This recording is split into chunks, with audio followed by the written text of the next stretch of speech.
letters, your emails, your phone calls. Can't thank you enough.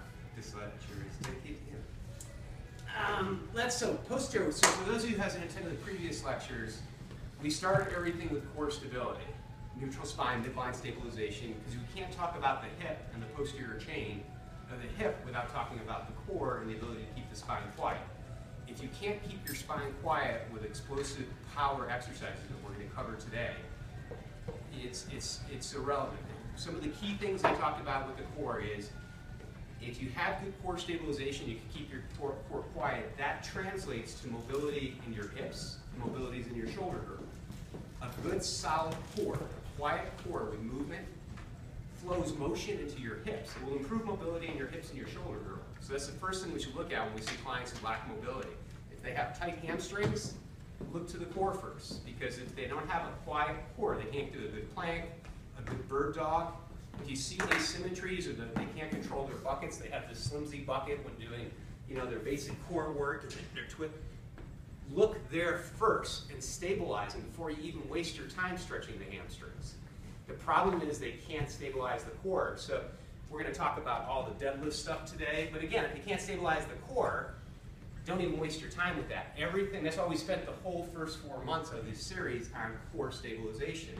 Same with the shoulder girdle. If you're trying to teach someone a snatch or an overhead motion, they don't have the mobility, don't look at the shoulder first. See if they can keep their core still. If someone's pulling their hamstring all the time, what's the first thing you look at? The core. Don't look at the hamstring until you look at the core. It's a general rule. It's something I've evolved over the last 20 years or 30 years. Look at, I'm wasting all my time trying to get tissue into their hamstring. Meanwhile, they got a slinky core. I can't tell you how much time I've wasted treating patients with hamstring pulls, and I didn't look at the core because I was looking at the injury. Don't look at, this kind of what's the analogy, if your wall is leaking water, you can keep patching the wall where it's leaking water, but eventually you got to do what? Look at the ceiling. Look at the ceiling, look at the core first, then address the hole in the wall. And then you'll get much better results. So that's just the lead into talking about the core. Every time I choose, let's go back. Okay, the posterior chain. This is probably going to be a 2 or 3 part series. And then when we're going to go from here, and Emil and I were kind of on the same page, we'd like to do this 2 or 3 part series on the hip, the posterior chain, then maybe address the shoulder girdle, and then we're going to start talking about programming, because that's the biggest challenge I think in our industry. How do you actually program and put programs together that are effective? And the other thing we talked about is movement analysis. If someone has a difficulty doing a single leg bent over Romanian deadlift, which we'll talk about today, and they're twisting and torquing, how do you assess why they're doing that poorly, and what are the regressions, progressions, and how do you break movement down, and what do you look at? So those are things we're going to cover in the next 6 months or so. So the hip, the posterior chain. What are we talking about with the posterior chain? This is review, obviously. Posterior chain, we're looking at the powerful glutes, the hammies, the gastrocs, anything in this back area here, and going all the way through the core, the erector, the QLs, the lats, posterior shoulder, anything that helps stabilize the back chain. Why is the posterior chain so important? Obviously, let's look at it both talking about it from the trainer perspective in terms of performance, and the PT chiropractor end talking about rehabilitation. And our goal here, and the same with massage therapists looking at that rehab end and the performance end, is meeting in the center, which we're always talking about performance and rehabilitation. It's no longer black and white, it's a scale. And we're all thinking through that entire scale. So performance-wise, posterior chain, sprinters, running, kids, everything. You can't address running mechanics without adjusting the posterior chain. You can't address injuries rehabilitation-wise, because the majority of a lot of injuries we see are pulls of the hamstrings, instability of the spine, posterior chain. So the posterior chain is critical from a performance perspective and a rehabilitation perspective. You have to adjust the posterior chain, and you have to start to become familiar with the exercises that address the posterior chain in an effective manner. The benefits, again, there was a recent study that shows sprinting speed. The exercise from a strength perspective that correlated greatest with sprint speed was which one, if you were to take a guess? Any posterior chain exercise. Think of a few. I'm going to give you a whole bunch of them. But a posterior chain exercise could be deadlift. Deadlift, yeah. The deadlift had the greatest correlation to sprinting speed. A deadlift, or full we'll talk about the different variations of deadlift, where you get this strong tensile contraction. Now, probably the reason being is what causes muscular growth and tension and power? You have to have a tensile load on the muscle, meaning it has to stretch under load. So the deadlift, of course, you can see achieves that goal. And you have to have a metabolic load on you. So the deadlift does both. It creates a metabolic stress when done properly and under heavy load conditions, and it creates a tensile strength, which leads to this explosive eccentric contraction, which is what sprinting is all about. It also has a huge correlation to vertical jump, explosive movements out of this position in three-point stance. So from a performance perspective, things like the deadlift are critical that you master. Now, as a physical therapist, it took me a long time to accept the fact that I'm going to have to learn how to teach a deadlift, because PTs don't talk that way. But this is where you have to kind of start thinking about terminology. Don't call it a deadlift. I find if you call it a deadlift, people in the rehab world don't want to do it. And sometimes you just have to break the barrier. It's no longer a deadlift. It's a hip hinge. And you're doing it under conditions of load. So we can all talk that terminology. But sometimes you start talking rehab deadlift, that's more strength coach stuff. I don't want to get there. So we call it a hip hinge if you want, whatever the terminology is to make it, but we all should be, at some point with our patients and athletes, within their margin of safety of injury, teaching deadlifts or hip hinging under load, because the benefits to prevent back problems, reduce shear loads. Remember I talked about shear, spinal shear. Deadlifts are very effective to reduce spinal shear. So if someone has a back problem, within the limits of their margin of safety, we have to teach this stuff. Sorry, back to this iPad. Every time I have to do this, punch in my password. Okay. Benefits: power, speed, performance, jumping, injuries, rehabilitation. The type of exercises that involve the posterior chain are very neural taxing, meaning they have a high neural demand, which is why they're so popular in things like P90X and CrossFit and HIIT, because they involve whole body. They're what we call dense exercises. Whether we do as over the head like this, or just a heavy lift off the ground, or snatches like this, anything that's like this is full body, involves a full body coordination series. It's metabolically taxing, it's neurologically taxing, it's muscular taxing, neuromuscular taxing. These exercises by themselves, whether you do them with dumbbells, variations, kettlebells, they tax the whole body. So there's this synchronicity of nerve firing patterns, hormonal patterns, huge testosterone increases of doing these exercises that have incredible benefits. So we need to learn these for our patients and athletes.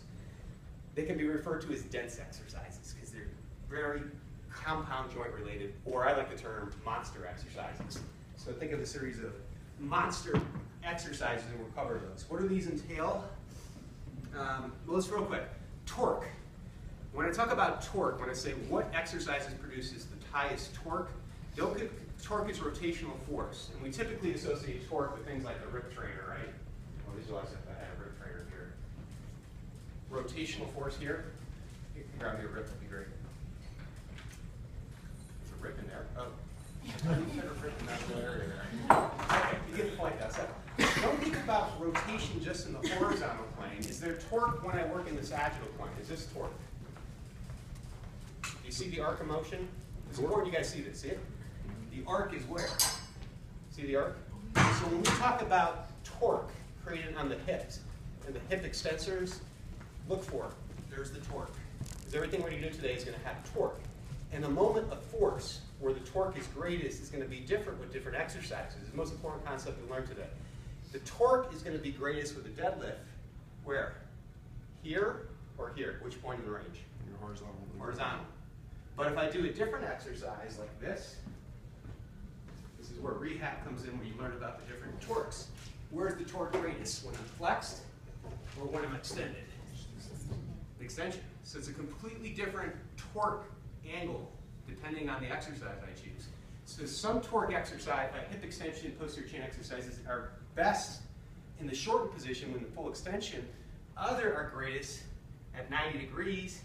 Other are greatest at 45 degrees. You want to do all three of them. Because if you think about it, think about performance and injury. If I'm a sprinter and I got to accelerate, right here, is this typical where a sprinter or a runner will pull their hamstring? Full extension, 90 degrees. This is very typical where you see a hamstring rip, where someone's running.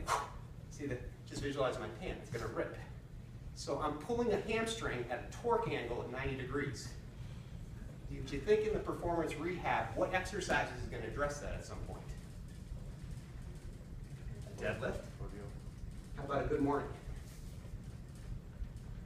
Does that produce a torque similar to what I might produce when I'm running like this? Absolutely. So if you're not doing exercises like this in the rehab phase, you're missing where the weak link is in the chain. How about if I pull a muscle sprinting and I heel strike when I hit? What's my angle right here? And I pull my glute or hamstring. 0 degrees, right? Hip extension. What exercise is going to be more consistent to strengthen that weak link? Yeah, the other one, because I get maximum torque at 0 degrees hip extension. Does that make sense? So on the other end of the spectrum, you know, my feet were locked in, obviously. Now I get maximum torque and contraction at 0 degrees hip extension. Does that make sense? So you can see you have to use a variety of different angles of the posterior chain to address the whole spectrum of angles to build strength at different angles. And that's just as it applied to the posterior chain. It applies to any muscle group in the body, which we'll talk about down the road. Okay, does that make sense, guys? Yeah. Yes. We're all on the same page? Okay, so what are the prerequisites? And this is where some of the things we came, well, let's go over all the different variations. What are the, because we're going to go out in the other room and do them. So what are examples? Let's go through, start throwing exercise out there, and let's just cover them. What are posterior hip extension exercises? Deadlift is one, right? Typical one. Let's name off 10. Just start throwing things out. Kettlebell swing. Kettlebell swing. Yeah. Kettlebell swing. Posterior. Right? This could be done with what? A cable or tubing? You can be done with a rope trainer if you want to be creative, right? Anything that has a hip extension torque. You know, you can do this with bands or cables on the machines out there, right? See the hip extension torque? Very effective exercise. That's one of McGill's exercise. He does it with cables. And it's one of the best exercises to recondition the spine without putting lots of loads on it. Visualize it, have a cable through here. Kettlebell, that's cable swings. Kettlebell swings. Romanian deadlift. Romanian deadlift, right? How about power cleans, which you're gonna, you know, from this position, up. Snatches, up. Good mornings. Roman chair hip extension. There's a whole series of exercises, posterior hip chain dominant. Do you consider squats? Yeah, the question is, a squat is a posterior chain, hip chain, because again, there's the hip extension, not as dominant though as a hip hinge there. That make sense? Mm-hmm. So those all fall under posterior hip. But we have to address these and we have to incorporate these exercises into the program to really build good monster strength and stability in our athletes and clients, even patients, I would say, at some point, they need to be transitioned into this, whether it's they develop the hinge power to lift groceries off the floor asymmetrically. This has to be conditioned into the rehab or performance program. Okay, so we covered some different lifts. Oh, the single leg Romanian deadlift, which you guys are always doing this. We've got single leg ones too. We've got everything I've showed you double arm with a weight could be done single arm, right, with an asymmetrical load. So we can do it asymmetrically with one leg, asymmetrically with upper body. We're going to cover quite a few of these, and we'll probably won't get into the power ones today, the clean and jerk and snatch. We'll save that for next time. But I want to cover the basic ones. What I want to do now is get you guys moving a little bit because you're too quiet. What are the prerequisites? Let's go through these.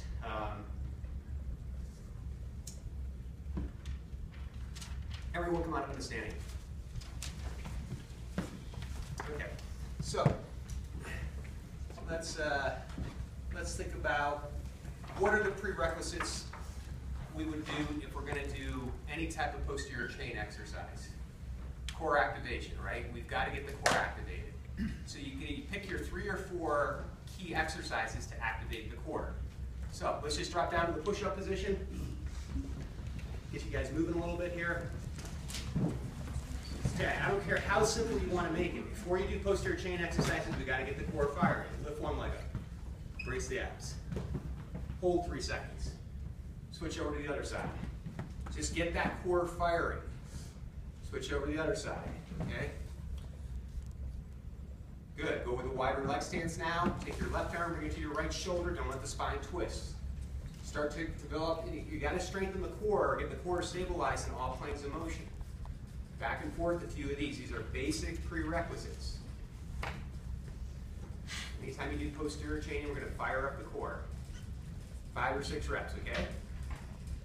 Pop onto the back, okay? If you have the ball, use the ball. If not, what are you going to do? You're going to go in the bridge, get the glutes firing. You can do the asymmetrical ones. You can go single leg. Well, let's do a few of them. Just get your hip extensors firing. You guys all know your routines and your things, but fire up your hip extensors. Give me a couple single leg ones. Give me a couple alternate leg ones. These are the prerequisites. Why? Everything begins with the core.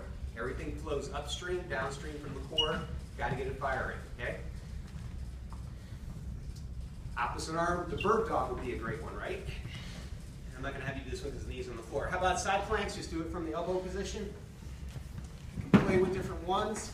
Remember we talked about this being a side bridge. You got to get everything firing before you load up that posterior chain. Play with some side planks.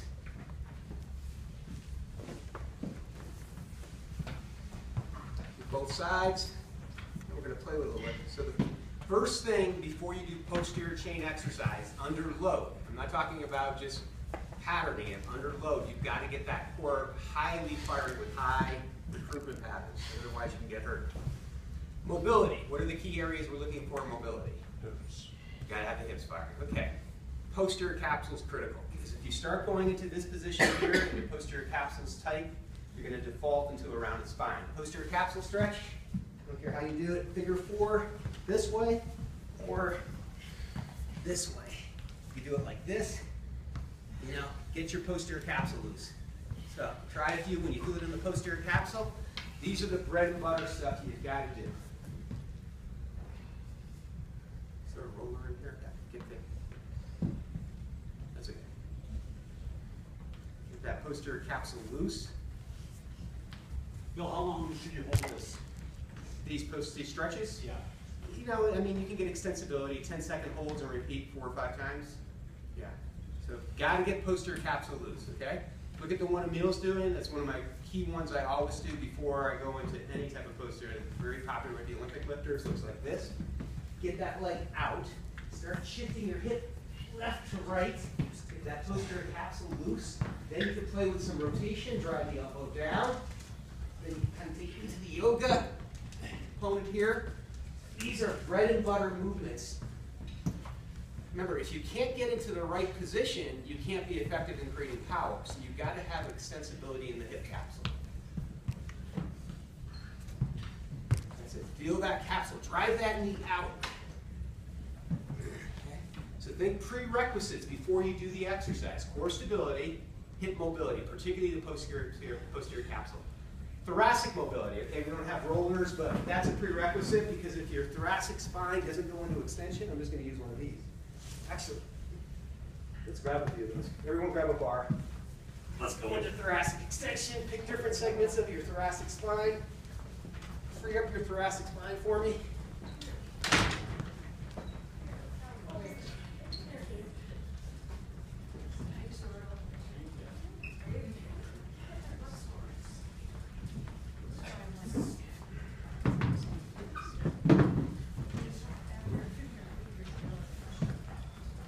Oh, thanks for the roller. Thank you, sir. Okay, so you guys can use the roller.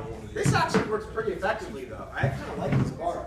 But start it off here. Start off lower thoracic, hands up here. Work into that extension. Raise your abs. And then just hit different areas of the T-spine. And then you can even, if you want, you know, let's say you're going to do some overhead motion. You got to work that thoracic extension. Reach it up, hit different areas of the T-spine, work, you can one arm at a time. Free up your T-spine for me, go arms overhead, get that bar right in the middle of your shoulder blade, lower T-spine, upper T-spine. Don't let your ribs go up. If you're gonna end up doing heavy deadlifts, or heavier than what you're typically used to, if you don't have T-spine mobility, you default to thoracic flexion, that's gonna put a huge load on your lumbar spine. So your T-spine has to be extremely mobile before you go into these posterior chain exercises. So the prerequisites, I can't emphasize enough. This is the stuff that we have to teach our clients and patients how to do. Interesting, this is just typical everyday stuff for the typical Olympic lifter or sprinter. They don't even think about doing exercises without addressing all this. Hips, hip circumduction.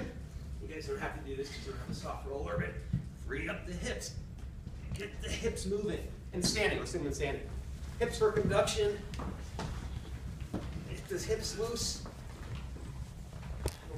And think about this as your stance leg as well. Stay on one leg. Think about the stance leg. Don't let it default into internal rotation, because when you start deadlifting, if this happens, what happens? You buckle. Use this as a hip external rotation exercise. Both feet down, driving the external rotation. Now, keep the one leg on stance external rotated, and do your hip circumduction, and focus on hip external rotation of your stance leg. So you start to activate your hip external rotators. You'll see kids at the field doing this, but they tend to let the stance leg buckle in. Don't let that happen. If you want to start moving, that's fine. You just have to activate the external rotators quicker, and don't let your foot default out to this position when in the stance leg, because if you do that, look where the knee goes. This foot should always be linear forward. Externally rotate, free up the hips. See? Fire the external rotators before you go in the air. Make sense? That's a key exercise that you can use to prevent ACLs with kids and adults. But we just focus on this, but we don't pay attention. See right there what I did? I just defaulted into it. Forefoot abduction position with knee valgus. That's a big no-no. I'm getting this hip. External rotation, hip by hip. So pay attention to those little things. Hip mobility, hip posterior capsule stretch, stability, standing stuff. I always do a few standing hip stability, core stability exercises before I do posterior chain exercise. Something as simple as hip abduction extra here, or under conditions of load. The rip trainer is great for this. You know, before I'm going to load up, I like to always do a few core stuff and standing. 6-second holds, 3 or 4. Or with bands. You guys in this way, and maybe something this way. Isometric holds. Just 3 different directions to stand. Then I know I've got hip mobility, I've got core stability, I've got shoulder mobility, T-spine mobility, activation. I'm ready to rev things up. Okay? So can you just get the heart rate up a little bit, get that little quick stretch going, quick pogo sticks. Pogo sticks side to side. Okay, single leg, hop, hop, hop, hop, hop, hop, hop. Rev up the system, hop, hop, hop, hop, hop, hop, hop. I want you to start thinking this way, that think of the prerequisites that go into mastering a movement under load. It's not just, oh, okay, I'm ready. You're not ready. You got to think this way through. Create the mobility, stability patterns, then pattern them. You're still not ready because we haven't patterned the mobility yet, or patterned the motion. So get near a wall, let's pattern the hip hinge.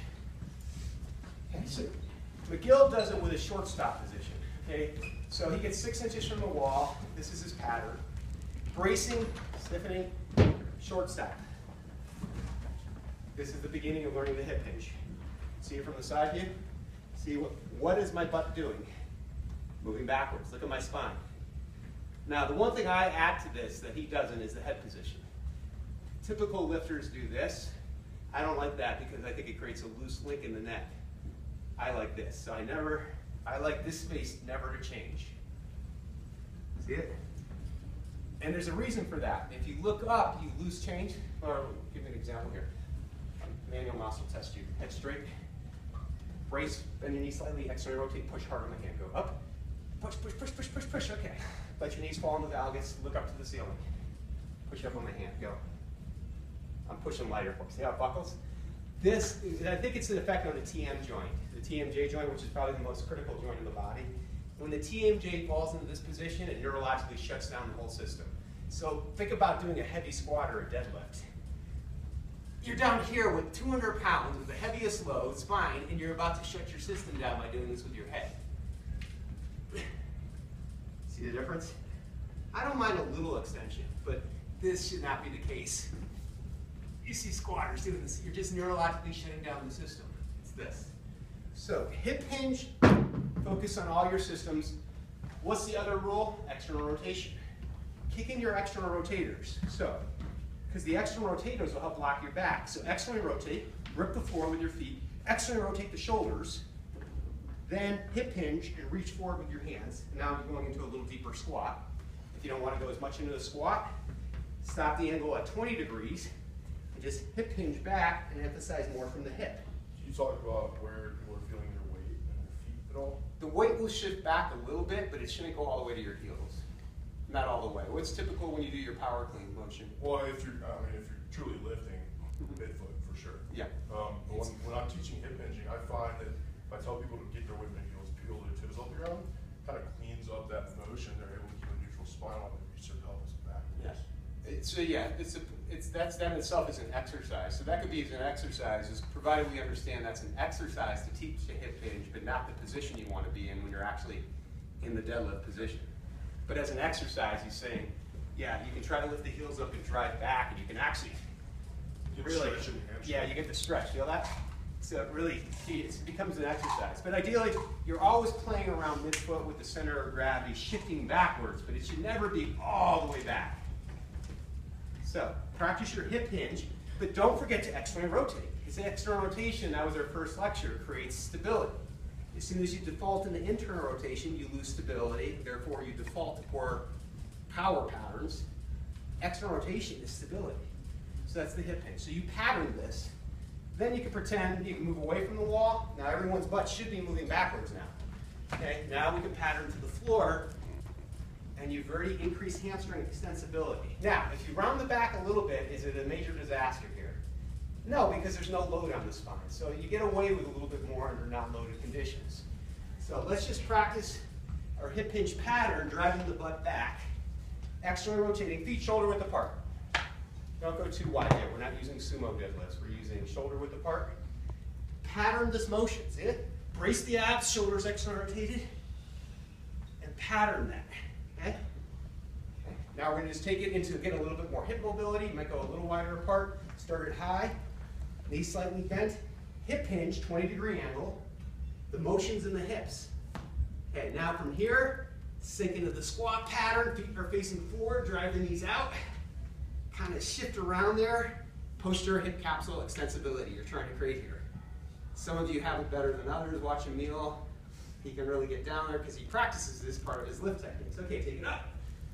Okay, knees slightly bent, hip hinge, drive the butt back. Sink into the squat pattern, create mobility. You're trying to have a nice deep pocket of motion with thoracic extension. Emphasize thoracic extension here now. Use that mobility you created, now drive up out of that position. That's pattern. Now some of you will see you'll have defaulted to this position. So you got to work on ankle mobility, that tells you. You might have to do, that's something I didn't talk about in the warm-up. If you constantly are going out here, you need to work on your ankle mobility. Cranking, mobilizing the ankle joint. If you see this, you can do it a variety of ways. I'm just using my body weight. I'm cranking that rear foot. I can use it against the wall here. I'm mobilizing my ankles using my body weight to free up my ankles so my feet don't default to this position, which it's impossible to create torque, external rotation when your feet are like this. Bam. Okay. You got to be able to get into the position to do the lifts correctly. That's the preparation that goes into all these lifts. Okay. Now, once you get the pattern down of some of these basic hip hinge patterns, then if you want to increase proprioception, and I do this all the time before I do the heavy loads, I like my proprioception at a super high level. Single leg Romanian deadlift. The key is you've got to be locked, externally rotated. I don't care if you want to do two hands or one hand, you can't twist and default here. And you're going to go within the limits of your balance, stability, and hamstring flexibility. So I always do a few of these before I do loaded posterior chain exercises. Let's get a few of them. Here's the downgrade if you're finding you're losing position. Take the pole, stabilize it. Same leg goes back. Head position, don't default, right? Right here. And this allows you to actually push the back heel backwards and feel what it feels like to kick in Feel the difference when you kick that rear heel behind you. Feel the activation of the ham stance like saying. Feel the difference? Oh yeah. Then come up. You can add hip flexion if you want to add some hip flexion. Get your hip flexors firing. Hip flexor, brace, reach. So you have to have proprioception at super high levels. Okay. Okay. Now what I like to go from here is I like to do, this is from Dan John, one of the premier strength coaches in the country. He calls this the tote. He takes the kettlebell here. Now why he starts here is because the lever arm is small. This would be a large lever arm. He pulls it in here to teach the hip hinge and start the basic lifts of the deadlift and so forth. And he just braces.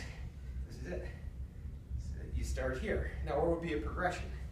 So everyone just pretend you visually, you gotta pull in, shoulders back, hip hinge with a kettlebell area. Okay? Progression, take the center of gravity up. Boom, boom. Hip hinge. Spread the floor, external rotation, start the hip hinge, bracing. Progression. Boom, boom. External rotation knees. Hip hinge. A little harder. Don't round the backs. Feel the hamstrings and glutes. Every kid, female particularly, Jordan for example, Michael's daughter, 13, 14 years old, all females should be doing these exercises because this is why they blow their ACLs. They have weak posterior chains and weak external rotators. So every kid should be mastering this technique. Even males, you could argue. They've got to master how to do a good morning. Grab the bar. Now, loads go up, so you got to have a margin of safety. So, this is typically what I see wrong. Here's the start position, right? Head's already defaulted, elbows are back. Watch the external rotation lead. Whoop. Point the elbows down. Okay?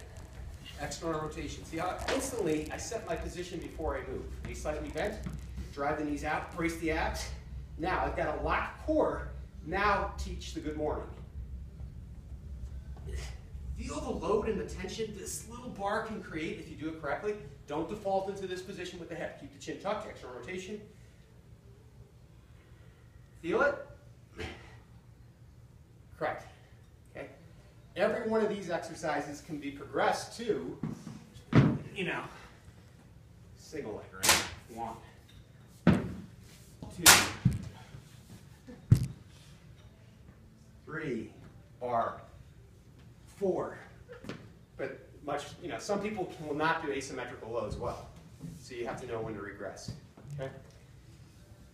Now maybe we're ready to go do some of the. You see what the thought goes into before you. In some people you don't even have to get into the loaded stuff. This is it. This is where you spend 90% of your session, and it's very effective. You'll change their lifting patterns. You'll change their jump patterns. You can do an amazing amount of work just what we did here. If you think about it that way. What are the prerequisites? Mobility, stability, proprioception, patterning. If you think that way, there's an unlimited array of exercises and stimuluses you can use to create good movement effective patterns. But now we're thinking high-end performance now and recovery from injuries, so we're going to load. So take 2, grab some water. We're going to go in the other room.